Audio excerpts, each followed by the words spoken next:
All right, we're here with the very special episode right here in the heart of the city of Dubai on a great friend of mine's penthouse at the highest, tallest building in the world. You could tell Burj Khalifa in this penthouse with my dear friend Karl Haddad.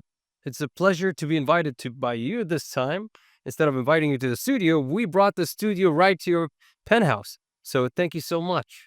Hamid, thanks for coming. Thanks for the effort. Absolutely. So, for the audience that are listening right now, the owner of a penthouse at the highest or the tallest building in the world, who is Karl Haddad? You start with the tough questions, huh? That's how I usually want the audience, to know who is this person? Who is the person who's actually owning such a piece of art that exists today in Dubai? We can watch, if anyone's watching through the video, they can see the whole city, 360 view of the city of Dubai. Yeah. I mean, what an Uh, amazing piece of art that you can own, for sure. it's a unique perspective. I mean, we take it for granted. We see it every day, but truly, this is a vantage point. It makes you realize how insignificant you are and how much is actually going on. And you can see the speed and the rate of innovation across Dubai by Banker. It's really amazing. I can see, like, okay, what is happening in this specific area? What is happening in Palm Jumeirah? What is happening on that city? It's very, Yeah. very interesting. They should start a tour before you buy a property or something or set up a company. You come to Dubai, you come to the Burj, and you say, I want to live there. Exactly. This Work is there. like a visual 360 map of looking at the whole city of Dubai, Yeah. which is amazing. Unobstructed, absolutely. So, coming back to the question, who is Karl Haddad? Mm. Uh, Fulala. So, by education, hospitality professional, by passion, family man. And we have numerous businesses here in Dubai. I've been here for 20 years. 20 years. 20 years. I was here when it was still called the sandpit. It was still a joke. Like, you're going back to the sandpit. Now it's more of the urban jungle. Everyone knows Dubai right now. Truly. I go to places which you don't find on Google Maps, and you find kids wearing Emirates t-shirts, the football t-shirts and whatnot. Exactly. It's another level of marketing. Absolutely. So, how did a person such as you came into acquiring something like this, a penthouse that is at the highest top level of Burj Khalifa right now? How did the story came to be? Okay. So I moved to Dubai 20 years ago, and I moved into the Burj 10 years ago. This building is actually 15 years old. Wow. So when I first came here, you could barely see the foundations coming out of the ground. It was still an idea in execution. And my mom came to visit, and I told her, one day I'm going to live here. So lo and behold, 2015-16, I moved here. And then just after COVID, my partner and I were informed that a penthouse was for sale. And we came up to see it. And in our mind, we imagined it's a ready asset. You're going to walk into a place and you're going to come in with your toothbrush. And we were fascinated to see it was still in shell and core. And that's where we found the intrinsic value. We said, if we're going to go all into something, it has to be absolutely unique, significant, iconic, and an interesting leverage, because when you buy something that's shell and core, the upside is yours when you build it out. Whereas if you buy something that's ready, it's already been monetized by the other party. So every tick lined up, and we said, this is where we need to be. This is it. How did your early life shape you to become the man today? Being a parent right now, I can fully leverage the idea of it's really so much to do with the subconscious training that is instilled into you by your parents. The ethos, the school of life, the way they engage with you and make you understand how important you are, but at the same time, how to be humble. Nowadays, you see a lot of parenting where the parents are, you're number one, you're the best, and you can see it. And I think my parents were very well balanced in that context. And that was probably what really helped me become who I am today, which is impossibly imperfect, but every day is another day, right? But was there something like of a mind shift, mindset that you had by yourself that changed everything for you to become a successful person? Mindset shift. I think my mindset shift happened when I finally achieved my dream. What So was that dream? I landed in the United States in March of the year 2001. Okay. And by September, we all know what happened. Yes. And that taught me two things because it blew up my dream. I'd spent my entire life, as everyone, especially at the time, living outside of the US. The US was the dream. Everyone wants to go there, live there, work there, make the American dream happen. So I finally get there, 9/11 happens, and within 2 months, I'm terminated. Hmm. And that taught me two things. One is your dreams will implode and you just have to keep dreaming. And two, and perhaps controversially, it taught me another thing.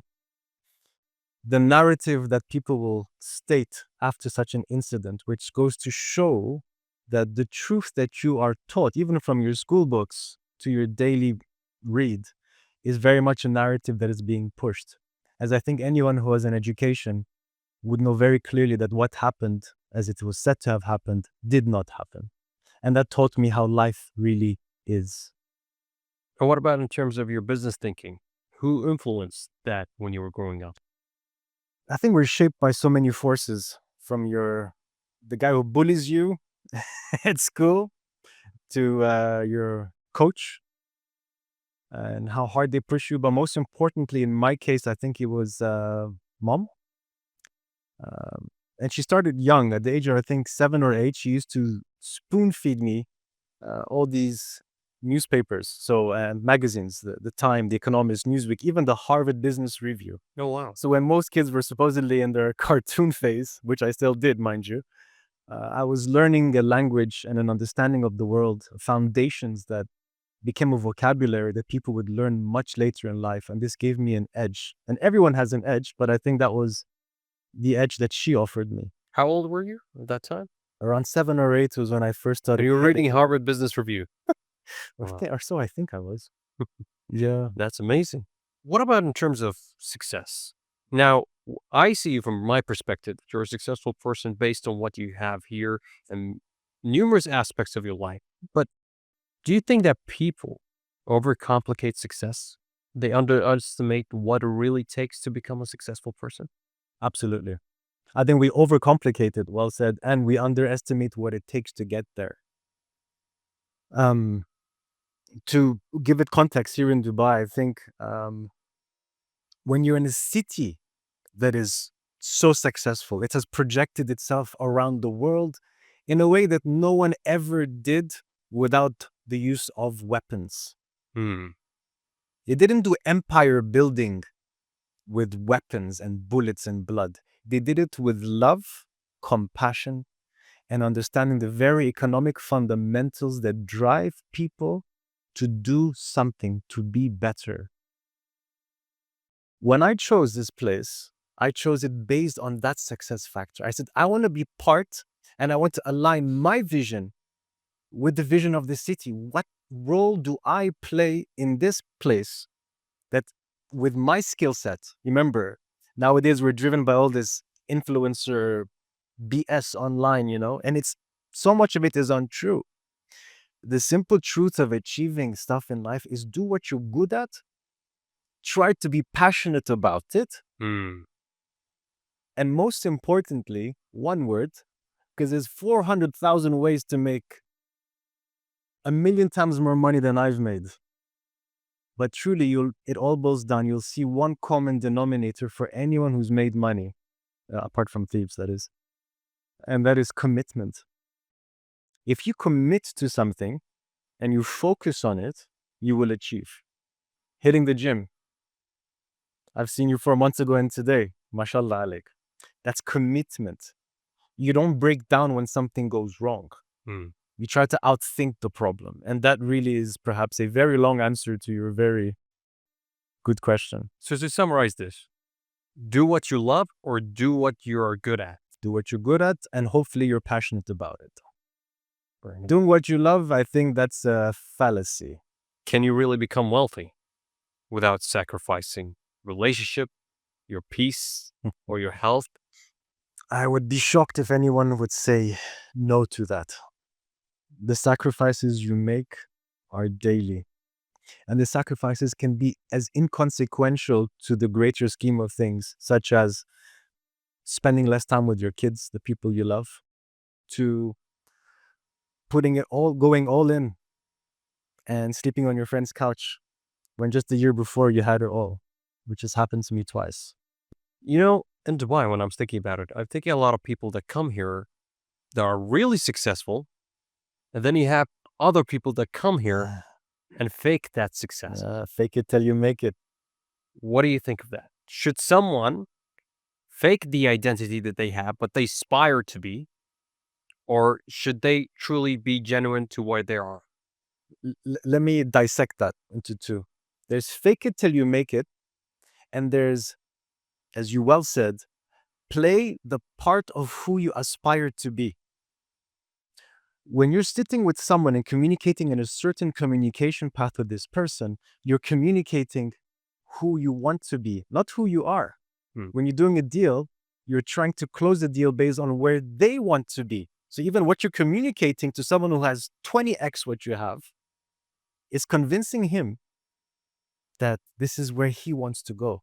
So in a way, I think the fake it till you make it narrative is at play in every single situation.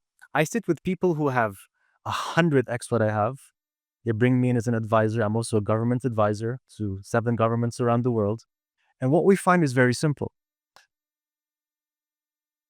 No matter how much wealth you have, there is still fake it till you make it. And when you make it, you're faking it to reach the next level. It's almost a hamster wheel. And if I can add, the ugliest thing in the fake it till you make it is when people feel compelled to sell themselves by the things they're wearing. And if I'm going to look at the single common denominator from all of my entourage and friends and clients who are, again, another level of wealth, almost none of them wear a watch. Really? So no Richard Mille, no Jacob and Cole, no. They buy them. I buy them. I don't wear them.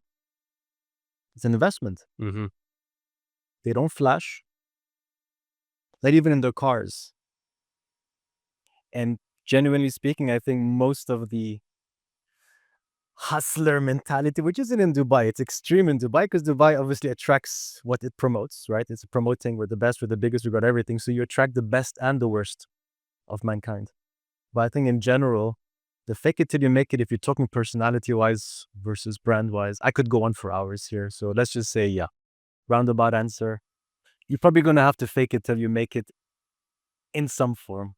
Because it's something that everyone is, they have those aspirations to be something. And maybe they want to be with those high net worth investors. They want to be with those high government officials. So in order to match that level, maybe they want to have to fake it in order to match with the levels of the surrounding of the people that you are with. Imagine you're someone who's just starting out in life or you're starting out in this specific business and you're having the chance to meet with those people and you want to create these opportunities, new opportunities for yourself. How would you go about it if you're not going to fake it in a way? That's a misconception though, in some shape or form. A lot of what you say is right. And a lot of the people that you deal with want to see that you're extremely successful to deal with you. Exactly. For some reason, I think we align to a specific energy thread in the world. And the people I've aligned with, for the most part, are people who seek truth and empathy. You say, look, I genuinely can't tell you if this idea is going to work, but here are why I think it's going to work. I don't think I'm the best at it. Versus the typical narrative nowadays, you watch TV, especially Hollywood TV, it's all about screaming at the top of your voice how amazing you are. And the louder you scream, the more you are hiding, even in a fight. You've seen real fighters. The guy who shuts up is the guy who throws the hardest punch. And that would be so. Yeah. Seems so. The one with the loudest mouth usually gets messed up on the ring. Loses his teeth. Yeah. Or in the cage in that case. What keeps you going when no one's watching? Specifically, as a successful person, you're always going to have those tough battles. Wow. Look, I'm very hard on myself in general. Everyone in my family tells me to calm down. So I would just say what keeps me going is my love. It sounds generic, but it's true. It's my love for my family, particularly my kids. I feel like in a Khalil Gibran sort of poetic mode, everything I do since my child had her first breath is for them. And that's why I've actually, as mentioned earlier, offset. I'm pretty much a full-time manny. I feel the greatest investment I can do right now is spend time with my kids. So I spend almost all my available time with my kids. Interesting. Most people, successful people that I know personally and that I've read about, seem to sacrifice a lot of family time for their business, Mm-hmm. especially if they're upcoming, more so. But then by the time they reach even the stage of accomplishment, they even hustle harder and work more time away from the family. So why did you take the different route compared? Did you ever play computer games when you were a kid? Yes, I did. How hard did your parents have to rip that joystick out of your hand? A lot of the times that I can remember, for sure. Same here. So when we were kids, gaming was our game. That was our game of life. Now, when you become a man, your game of life is making money. Mm. When you become a real man and you have your kids and you have enough money, this is not to be flagrant about it. When you've made enough money to say, would I change the way I live if I had an extra X? If the answer is no, then what are you hustling for? Looking for a legacy? No one cares. Anyone who has 50 million followers today, 10 years after his death, he's gone. What's your legacy? Go back to your legacy. My legacy is my children. My legacy is how my children will one day hear from my friends, I don't care who else out there, how my friends speak about me to them. My legacy is how successful they will be in their life. And when I mean successful, I mean happy in their life. I don't say this because I have the luxury to say it. It's always been an ethos of mine. And generally I'm a bit of a lazy person too. So I'll do I don't want to manage 20,000 people in a conglomerate even if I could. But you could. I think so. Mm-hmm. I mean, I wish I had put mine in some .coms way back when I knew they would have flown. That would have been another level a long time ago. But I chose a different path. Balance. So what makes Dubai different than most global cities that you have been in when it comes to business? One word. Execution. Dubai executes. It executes its vision. A lot of places have dreamers. You meet them every day. I see them with the governments that I deal with or don't deal with. There's a lot of dreams. There's a lot of aspirations. There's a lot of, we want to do this. You've seen people with a lot more money, so much more money. Neighbors, no one could achieve this. One word, execution. Airline, number one. Airport, number one. Tourism, number one. Real estate, number one. I came here 20 years ago. I used to live on the beach. We used to drive our car on the sand, make a bonfire. It was a small town with big dreams. So were many other places. Look at the others. All through a vision. Execution of the vision. I can make you a vision for my city better than Sheikh Mohammed, for argument's sake. But who can execute better than the people over here? And where they failed in their own capacities, they hired the foreign talent and they trained the locals. And now you look at the locals, they're on a completely different level. They're more eloquent than the people you see speaking in government in the West. Subhanallah. That's a blessing then. It's a blessing that most people don't know, especially the locals right here. But they are now proud of the things that we have achieved so far. Give me the passport, man. That's my What is the smartest move in 2025 for someone looking to build whether a successful business or have a global influence? Okay. Unfortunately, you're interviewing someone who is a very philosophical stoicism sort of mindset kind of guy. I think you need to focus on yourself. And when you focus on yourself, you'll find your place here. Because in this place, you'll get lost very quickly. It'll pull you left and right. How? There's so many opportunities. You can meet 5 people in a day, and each person is making you feel like if you did that or this, you'd make it. But I would definitely say to people who are coming here, don't look at influencers, just come and do your thing. Because if you're dreaming of the Lamborghini within a week or a month or a year, that's your own fallacy.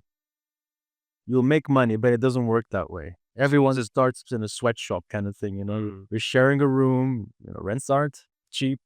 Got to start somewhere. You're not going to come here and live it large from day one. True. So let them not have the disillusion that you can achieve success so fast. What about in terms of Dubai being a very fast-paced environment?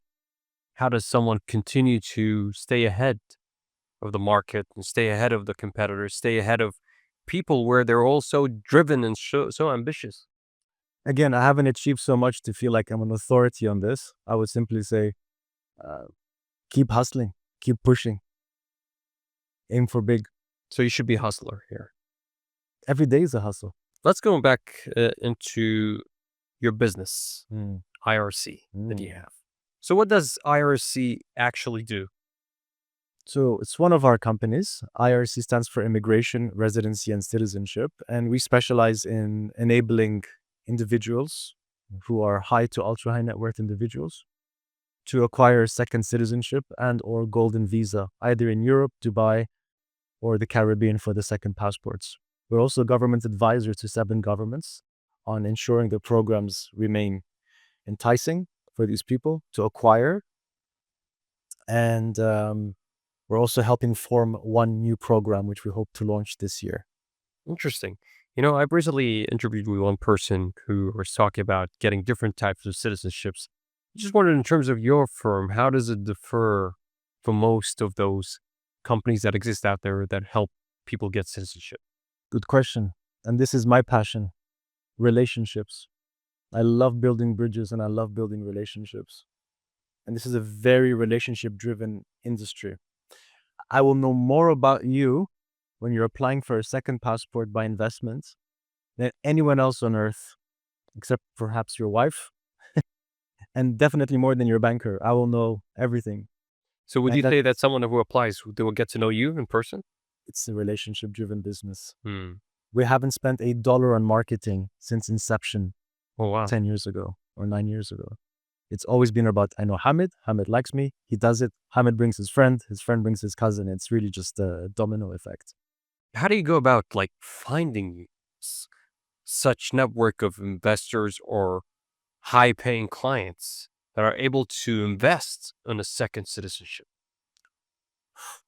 Because that's the hardest thing. You can always try to market the best offers in the world, but it's usually harder to find clients that are able to offer or to pay for what you offer. I think just show up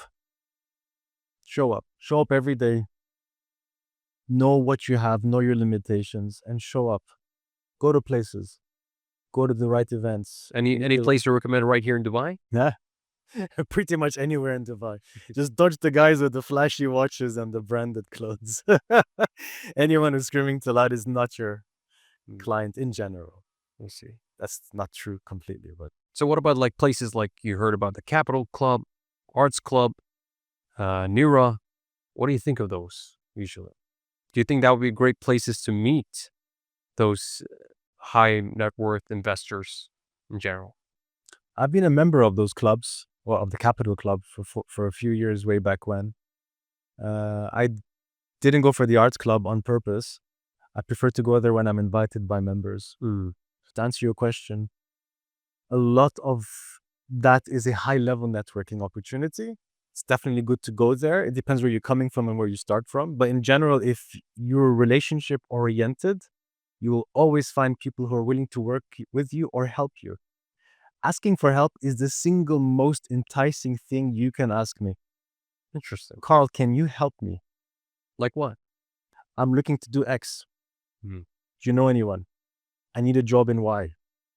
Where do you think I could go to that level? And I don't have the time to think where I want to go and what I want to do, but I will help you. So people who know how to ask for help and don't make you feel like you're just a stepping stone, those people will always find people to work with and very happily throw their network at you. As long as they feel you are not a fake it and make it. You're saying, I need help. So you're not faking it. Hmm. If you're coming and saying, yeah, man, I'm the number one, you're one Google away from being a liar, and that's dead. And that's the thing. It's so hard in today's world specifically to gain the trust of people because let's say I needed your help to gain access to your network of people. You're not going to give me that access unless you know that whatever I'm trying to ask for you, I'm going to deliver it to your network of people. Very true. And my help is based on the fact that I feel I can trust you. Why would I throw you into my circle if you're a hustler big time? Everyone's hustling, but I mean, there's hustler and there's hustler. There's fake it till you make it, and there's I'll play the part. So how can I gain someone's trust who never knew me before? Oof. That would be, I don't know. I'll just say be yourself. And you're not going to click with everyone. Very often, the people you want in your world will not be the ones who want you in their world. The moment you accept that, you'll find the people that want to be in your world are the people you're pushing away. Like any relationship, yeah. If a girl's too quick to get you, you're not interested. If she makes you run for her, yeah, same in everything. That's very true. That's very true. Now they give me another perspective is that not every girl wants you, but there might be a girl that might want you. So not everyone who's a 10 or everyone who's an 8 might want you, but there is an 8 or there is a 10 out there in the world that might be attracted to you as a person. That's a whole podcast. We can do that one. Okay, we can do a round two. For sure. Yeah. So coming back to IRC, how can someone get a citizenship? Second citizenship in this case.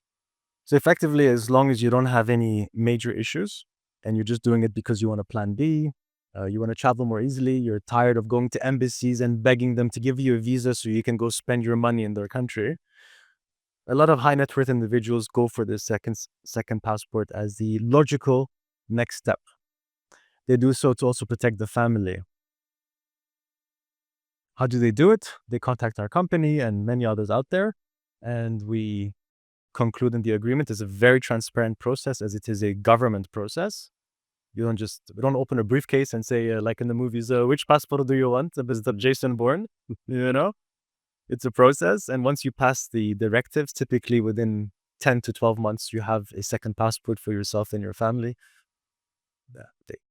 As I said, I don't do marketing, so I'm not talking about it much, but that's what we do, yeah. So in terms of passports, if someone's looking to get a second citizenship, what is this passport right now, whether it's trending or not, that is the most recommended passport you would recommend to someone to get? So a few years ago, I would have said Cyprus, because I'm from Cyprus and it was the best passport available for most people, not just in terms of travelability, the number of countries you can travel to. It was also that you wouldn't buy a property and so forth. But nowadays, those programs are defunct. So what we call the Rolls Royce of citizenship is Malta. Those go for like 1.5 million.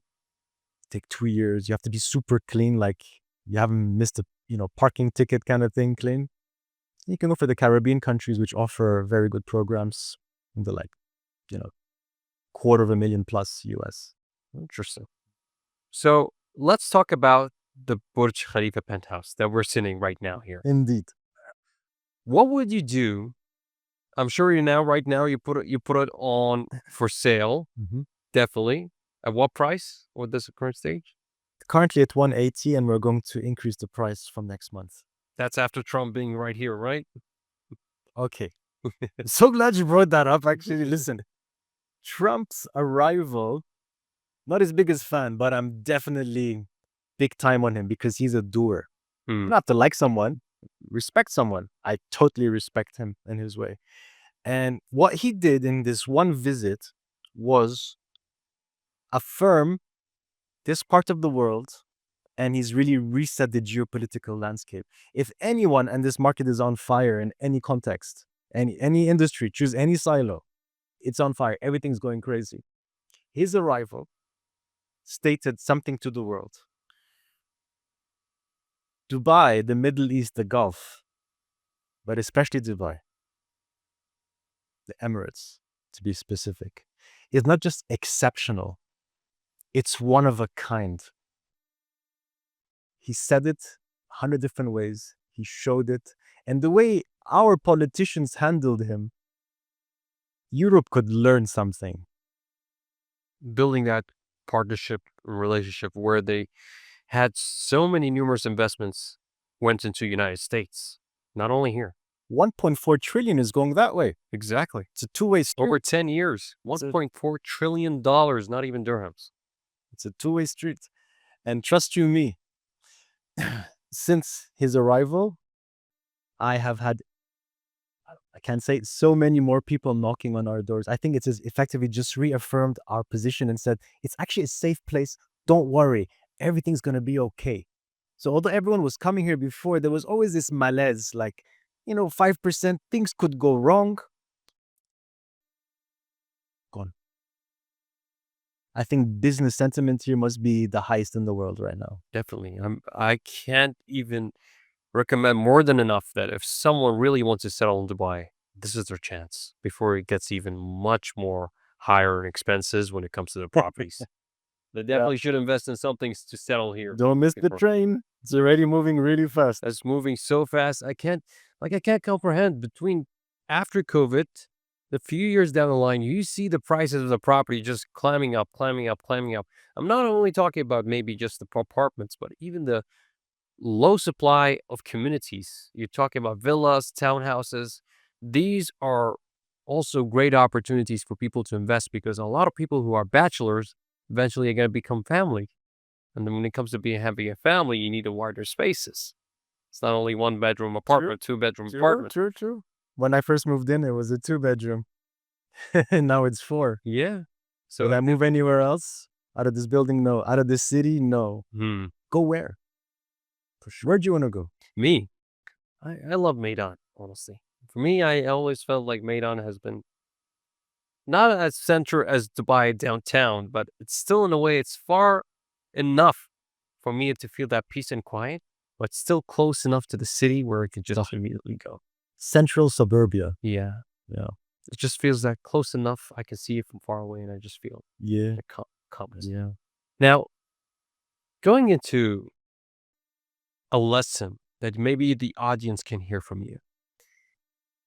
What have you learned from dealing with those ultra high net worth individuals throughout your life? One lesson? It can be many lessons. Is there something that potentially you could teach the audience and how they can deal with someone who's a high net worth? Well, dealing with what we call high net worths. Maybe in the way they greet, in the way they introduce themselves. That's a whole podcast by itself. I'm not quite sure. Maybe we can just... One thing that is important. I'm sure there's something that is very important that they can learn. You know that old school expression? Don't bullshit or bullshitter? No one really makes it without getting there in their own brand, manner, and they know. So the fake it till you make it, back to your original question, I would just say be yourself. Be genuine. Don't let your insecurities transpire because they're very quickly said.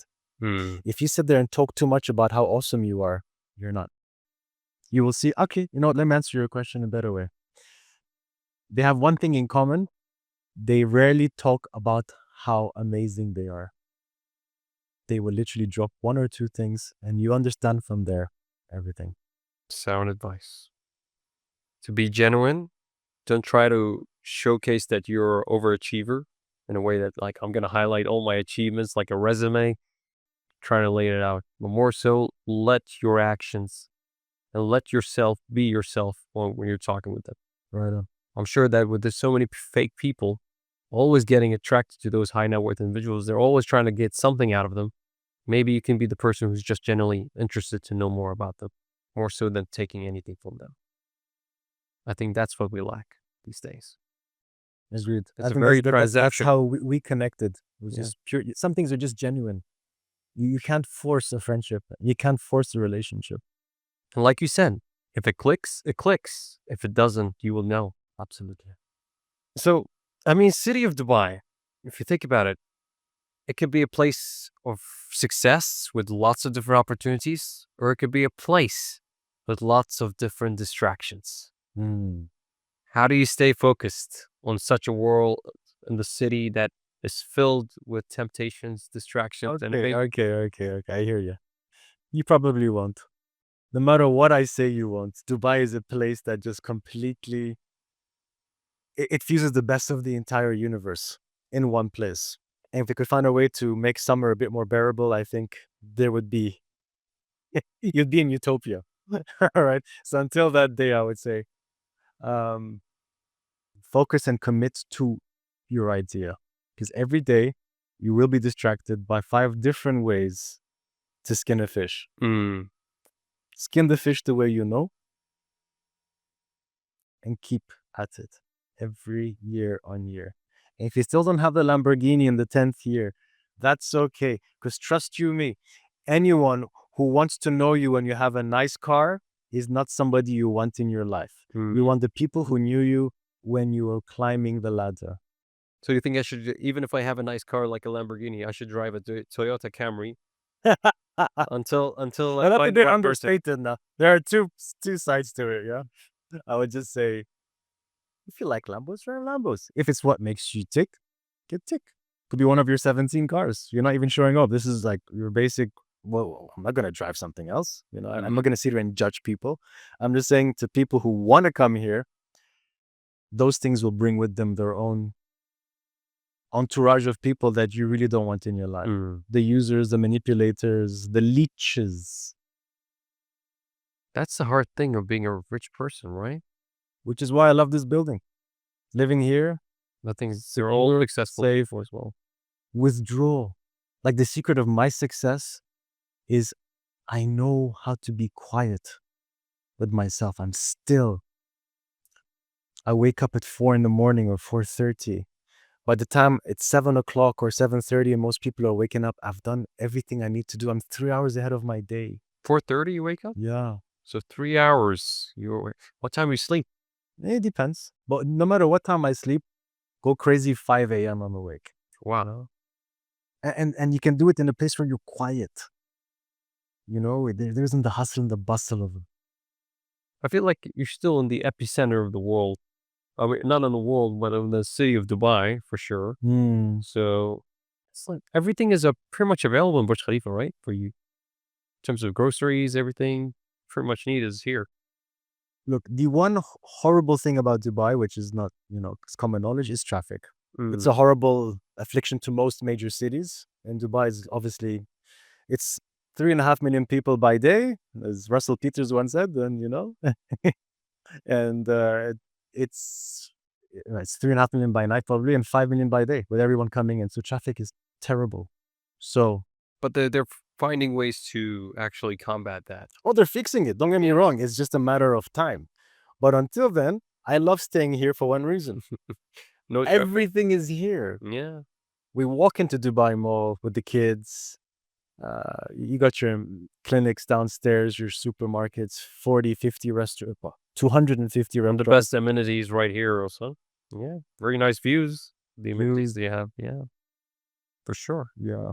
But let's say, other than the Burj Khalifa, where would you go as a Dubai resident to reset when things feel overwhelming? How do you reset that? When the weather is right, I love my. I sound like a Tinder ad, I think. I like my long walks on the beach. Okay. Kind of beach, which one? High beach? Numerous, all the Jumeirah beaches in general, where there aren't too many people. Tide Beach is quite busy from it. Mm. I go with the kids on the bikes, those kind of things. Desert Drive. We still need to do one together. Interesting. during the morning. Hopefully not during the summer, though. Yeah. During the winter time, for sure. For sure. So now that we're coming to a close of the podcast, if there's one advice you could give to someone before coming to Dubai, what would that be? Yeah, Habibi, come to Dubai. I'm sure there's so many people right now in Dubai, and it's going to be like 8 million by 2040. But what would be that one advice that will make them truly succeed right here? Advice for success. I'm definitely not that person. I failed twice. There you go. There's your answer. Be prepared to fail. Wow, that came straight up, huh? Be prepared to fail. You will fail. And then you will succeed. When you succeed, it'll be like nowhere else. Sound advice. I think, yeah, everyone should prepare to fail. Eventually, through your failures, you learn more. And when you learn more, you can achieve more. Sure. Thank you so much for inviting us once again to this amazing penthouse. And it's dark right now, but it's an amazing view. It has 360 views for sure. And I'm sure eventually might be one of our last chance to actually do something like this here, because it's going to get sold out very soon. Yeah, since Trump came, it looks like it's gonna. So once in a kind of a lifetime opportunity to do this on the center of Dubai. Thank you so much, Carl. Thank you for having me, and I wish you and your family all the success in the world. Absolutely. Can't wait to see you in your own. You never do. Where life takes us. Yeah. You never know. You never know. Thank you. All right, that's a wrap up of our podcast session on the highest tower that we have here in the city of Dubai, Burj Khalifa. We're the highest residence floor, and we have finished the podcast session. And that's thanks to the Podcast Hub, where they helped us, the only studio that I was very supportive. They were very supportive to helping me set up everything that we need to do to make this special professional podcast session. So thanks to them once again. And that's Hamid Ali, Dubai Catch, signing out.